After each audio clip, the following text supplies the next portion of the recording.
बात करते हैं 12th class Indian economics chapter 2। इसका ये टॉपिक हमारा नेक्स्ट टॉपिक है industrial development since independence. Now industrial sector में जो जीडीपी यानी कि ग्रॉस डोमेस्टिक प्रोडक्ट है उसका शेयर 20% तक 2013-14 तक बढ़ गया। यानी जब आज़ादी मिली थी हमें इंडिपेंडेंस के टाइम से लेकर 2013-14 तक हमारा जो इंडस्ट्रियल सेक्टर है, जिसे हमने डिस्कस किया पिछली ऑडियो में कि कैसे एक इंडस्ट्रियल सेक्टर में की इम्पोर्टेंस कितनी ज़्यादा होती है किसी देश की डेवलपमेंट के लिए। तो इंडिया का 20% जो टोटल प्रोडक्शन है वो इंडस्ट्रीज़ के अंदर होने लगा 2013-14 तक। अब क्या क्या चेंजेस आए वो देखते हैं। सबसे पहले power, transport, communication, banking, finance, qualified और स्किल्ड ह्यूमन फोर्स रिसोर्स जो है उसकी काफ़ी अच्छी डेवलपमेंट हुई। रिसर्च और डेवलपमेंट की फील्ड में भी काफ़ी ज़्यादा प्रोग्रेस हुई।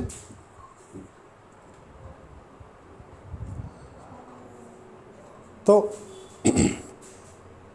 रिसर्च और डेवलपमेंट के अलावा पब्लिक सेक्टर ने काफ़ी एक्सपेंशन किया।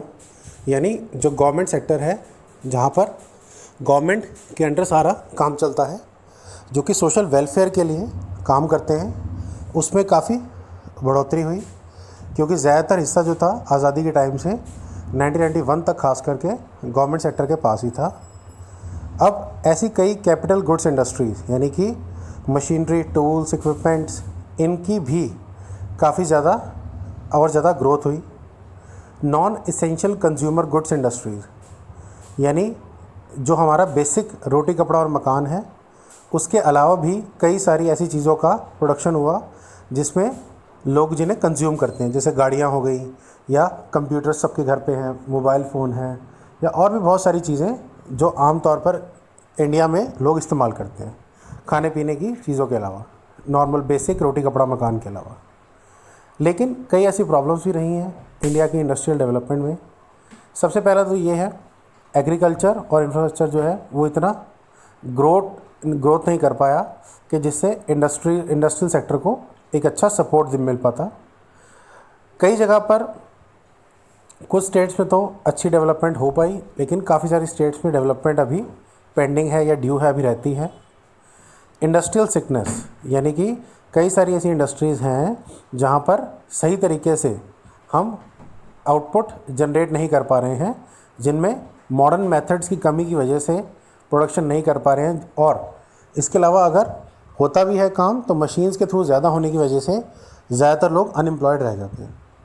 अब इंडस्ट्रियल प्रोडक्ट्स जो हैं, क्योंकि उनके सामने कोई ख़ास कंपटीशन नहीं है, क्योंकि इंडस्ट्रीज़ बहुत लिमिटेड है, तो उनमें ज़्यादा कंपटीशन ना होने की वजह से जो प्राइसेस हैं वो काफ़ी हाई रहते हैं। जबकि हम देखते हैं चाइना जैसी जगह पे जहाँ पर इंडस्ट्रियल कंपटीशन बहुत हाई है, इसलिए वो काफ़ी सस्ते में भी सामान बेच पाते हैं।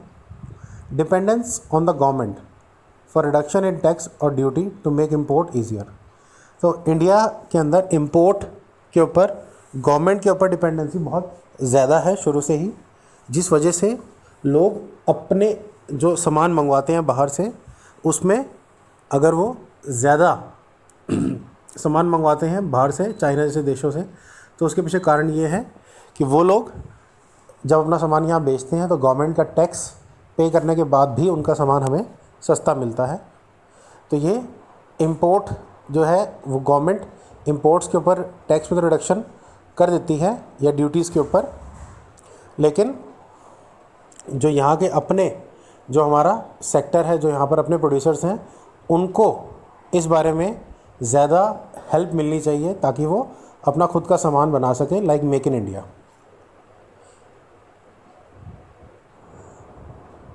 हाँ जी, इसके बाद है पब्लिक सेक्टर भी। हमने देखा 1991 तक आते आते ये रियलाइज़ हो गया हमारे गवर्नमेंट्स को कि पब्लिक सेक्टर कोई ख़ास परफॉर्मेंस नहीं कर पाया। ऑल्दो पब्लिक सेक्टर ने बेसिक इंफ्रास्ट्रक्चर बनाने में बहुत हेल्प की, लेकिन एक ग्रोथ के पॉइंट ऑफ व्यू से पब्लिक सेक्टर फेल रहा।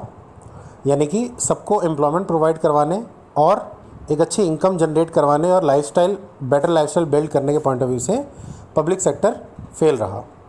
इसके अलावा पब्लिक सेक्टर में सबसे बड़ी कमी ये रही कि जितना हमारी कैपेसिटी थी जैसा आज हम देखते हैं चाइना ने अपनी कैपेसिटी का पूरा यूटिलाइजेशन करने की कोशिश की, वो चीज़ इंडिया नहीं कर पाया। इंडिया का गवर्नमेंट सेक्टर या इंडिया के अंदर जो इंफ्रास्ट्रक्चर था वो नहीं परफॉर्म कर पाया वो कैपेसिटी तक जो हमारे यहाँ पर कैपेबिलिटी अवेलेबल थी।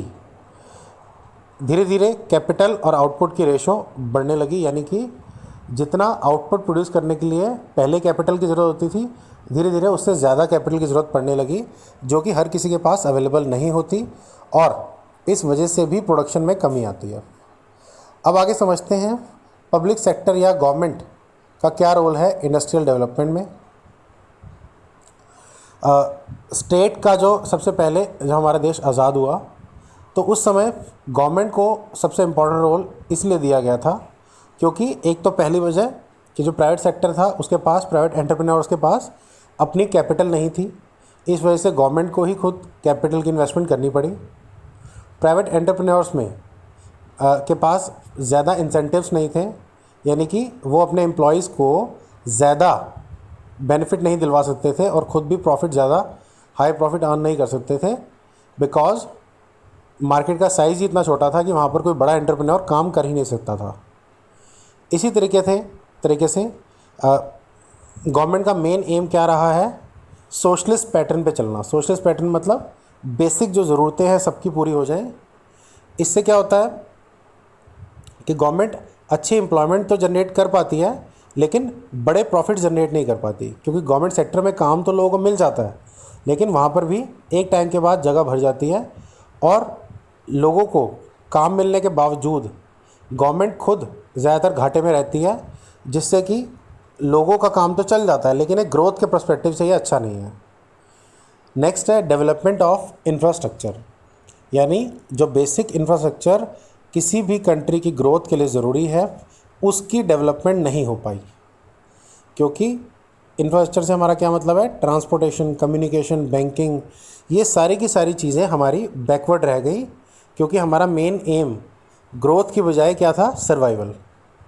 इसी तरीके से डेवलपमेंट ऑफ बैकवर्ड एरियाज़, खास करके जो पिछड़े हुए एरियाज़ हैं उन तक डेवलपमेंट का फ़ायदा कभी भी नहीं पहुंच पाया, क्योंकि गवर्नमेंट सेक्टर में ज़्यादातर करप्शन रहा और पुअर सेक्टर जो है, जो गरीब स्टेट्स हैं या जहाँ पर गरीबी है जिन स्टेट्स में, वहाँ पर जो लोग हैं उनका एक्सप्लॉयटेशन शुरू से हुआ है और उन तक गवर्नमेंट ने अगर बेनिफिट पहुँचाने की कोशिश भी की है तो करप्शन की वजह से उन तक वो बेनिफिट नहीं पहुँच पाया। तो ये अपने आप में काफ़ी डिफ़िकल्ट टास्क है हर किसी तक गवर्नमेंट का बेनिफिट पहुंचाना। इसी तरीके से गवर्नमेंट को हमेशा ये कोशिश करनी चाहिए कि वो इकोनॉमिक पावर जो है वो कुछ स्टेट्स तक कॉन्सेंट्रेट ना रह जाए, जैसे कि दिल्ली है, मुंबई है, जो मेन मेट्रोपॉलिटन सिटीज़ हैं, कोलकाता, तो इन बेंगलोर हो गया, इन जगहों तक डेवलपमेंट का ज़्यादा असर देखा जाता है। इवन पंजाब में भी काफ़ी अच्छा डेवलपमेंट का असर है, लेकिन बहुत सारी स्टेट्स हैं जैसे बिहार, यूपी साइड पर, जहाँ पर बहुत ज़्यादा अनएम्प्लॉयमेंट है और पॉवर्टी है। तो गवर्नमेंट को कोशिश करनी चाहिए कि ज़्यादा से ज़्यादा इक्वालिटी आए। इसी के बाद प्रमोट इंपोर्ट सब्स्टिट्यूशन, यानी जो इंपोर्ट्स हम करते हैं उसके बजाय हमें अपने खुद के बनाए हुए गुड्स से उसको सब्स्टिट्यूट करना चाहिए, ताकि हमें इंपोर्ट्स पर डिपेंड ना रहना पड़े और हमारे देश में जो हम खर्चा कर रहे हैं वो उससे इनकम हमारे अपने प्रोड्यूसर्स को हो, बजाय कि बाहर से आने वाले सेलर्स को हम अपना इनकम का पार्ट दें। इसके बाद बड़ा इंपॉर्टेंट टॉपिक है इंडस्ट्रियल पॉलिसी रेजोल्यूशन 1956। इसे हम नेक्स्ट ऑडियो में देखते हैं। अब समझते हैं इंडस्ट्रियल पॉलिसी रेजोल्यूशन 1956, इसे हम शॉर्ट में IPR 1956 भी बोलते हैं। ये एक बहुत ही इम्पॉर्टेंट इंस्ट्रूमेंट था जिसके थ्रू गवर्नमेंट इंडस्ट्रियल एक्टिविटीज़, जो अपनी इकनॉमी में इंडस्ट्रियल एक्टिविटीज़ होने वाली जो एक्टिविटीज़ हैं, इंडस्ट्रियल एक्टिविटीज़, उन पर रेगुलेट करती है, यानी कि उन पर कंट्रोल करती है। इसमें कुछ मेन ऑब्जेक्टिव्स गवर्नमेंट ने इसके डिसाइड किए थे। सबसे पहला ऑब्जेक्टिव था कि इंडस्ट्रियलाइजेशन की ग्रोथ को तेज़ी से बढ़ाना। दूसरा, हैवी इंडस्ट्रीज़ जैसे स्टील हो गया, सीमेंट हो गया, उनको डेवलप करना और पब्लिक सेक्टर को एक्सपेंड करना। इनकम और वेल्थ की डिस्पैरिटीज़ को कम करना, यानी जो इनइक्वालिटी है इनकम में उसको कम करना। और to prevent monopolies and concentration of wealth and income in the hands of a small member of individuals। यानी सिर्फ कुछ लोगों के हाथ में ये इनकम और जो वेल्थ का हिस्सा है, ज़्यादातर हिस्सा है, वो कुछ लोगों के हाथ तक रह ना जाए, सभी तक इसका बेनिफिट पहुंचना चाहिए। इसके बाद आता है फीचर्स ऑफ IPR 1956। IPR 1956 के मेन फीचर्स क्या है? फर्स्ट है new classification of industries. Industries को 3 हिस्सों में डिवाइड किया गया था। फर्स्ट है शेड्यूल A-17। इसमें वो इंडस्ट्रीज़ आती थी जिनकी फ्यूचर डेवलपमेंट है जो है वो स्टेट की रिस्पॉन्सिबिलिटी होगी, यानी उनकी डेवलपमेंट के लिए स्टेट रिस्पॉन्सिबल होगी। दूसरी आती है शेड्यूल B, जिनके लिए प्राइवेट सेक्टर अपनी हेल्प कर सकता था गवर्नमेंट सेक्टर के साथ विद द स्टेट, और इसकी रिस्पॉन्सिबिलिटी भी स्टेट के ऊपर ही आएगी नई यूनिट स्टार्ट करने के लिए ख़ास करके। और शेड्यूल C के अंदर बाकी इंडस्ट्रीज आती थी जो कि प्राइवेट सेक्टर के लिए ओपन रखी गई थी, लेकिन शेड्यूल A और B की जो इंडस्ट्रीज़ थी वो मेनली गवर्नमेंट सेक्टर के ही पास ओपन थी। बेसिकली कॉटेज और स्मॉल इंडस्ट्रीज़ का जो रोल था उस पर काफ़ी ध्यान दिया गया, क्योंकि ये वो इंडस्ट्रीज़ है जहाँ पर छोटे छोटे लेवल पर, ग्रास रूट लेवल पर भी लोगों को एम्प्लॉयमेंट प्रोवाइड की जा सकती है। फिर इसमें इंडस्ट्रीज़ के लिए लाइसेंसिंग का जो सिस्टम था उसे तैयार किया गया कि किसी भी बड़ी इंडस्ट्री को या इम्पॉर्टेंट इंडस्ट्री को अगर प्राइवेट सेक्टर ने उसमें एंटर करना है तो उसके लिए उसे गवर्नमेंट से लाइसेंस लेना पड़ेगा। फिर इंडस्ट्रियल कंसेशंस, ऐसे प्राइवेट एंटरप्रेन्योर्स जो कि बैकवर्ड रीजन्स में अगर अपनी इंडस्ट्री सेटअप करते हैं तो उन्हें गवर्नमेंट की तरफ से कंसेशंस मिलेंगे, टैक्स में रिबेट मिलेगी, और जो उनकी इलेक्ट्रिसिटी पावर सप्लाई है उसमें भी उन्हें कंसेशनल रेट्स पर प्रोवाइड किया जाएगा। अगला टॉपिक है हमारा स्मॉल स्केल इंडस्ट्री, SSI।